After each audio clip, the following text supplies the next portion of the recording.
Blouse cutting script to the point. কাপড় ভাঁজ। প্রথমে কাপড়টি উল্টো করে 2 ভাঁজ করে বিছিয়ে নিন। আমরা প্রথমে পেছনের পার্ট কাটব। 2 বদে, লম্বা ও পুট, শোল্ডার। ব্লাউজের লম্বা নিচ্ছি 15.5 ইঞ্চি, 14 ইঞ্চি তৈরি প্লাস 1.5 ইঞ্চি বাড়তি। পুট বা কাঁধের মাপ নিচ্ছি 6 ইঞ্চি। 3 বগল, আর্ম হোল। বগলের জন্য নিচে 6 ইঞ্চিতে দাগ দিয়ে 1.5 ইঞ্চি কোনাকুনি করে রাউন্ড শেপ দিয়ে দিন। 4 বডি ও কোমর, চেস্ট এবং ওয়েস্ট। 36 সাইজ বডির 4 ভাগের 1 ভাগ অর্থাৎ 9 ইঞ্চি এবং সেলাইয়ের জন্য আরো 2 ইঞ্চি বাড়িয়ে মোট 11 ইঞ্চিতে দাগ দিচ্ছি। কোমরের জন্য নিচ্ছি 10 ইঞ্চি। 5 গলা, নেক।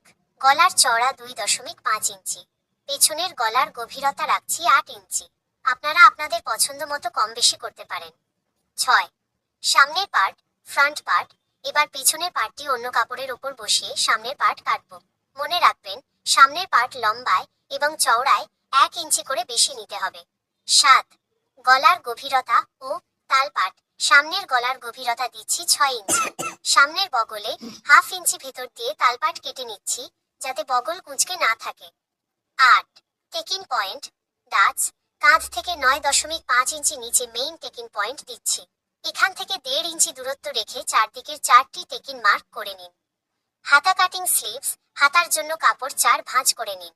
চওড়া নিচ্ছি 8.5 ইঞ্চি। ওপর থেকে 3 ইঞ্চি নিচে হাতার ঢাল বা শেপ দিয়ে দাগ বরাবর কেটে নিন। 10 শেষ কথা, ব্যাস তৈরি হয়ে গেল 36 সাইজ ব্লাউজ কাটিং। পরবর্তী ভিডিওতে আমরা এর সেলাই দেখব।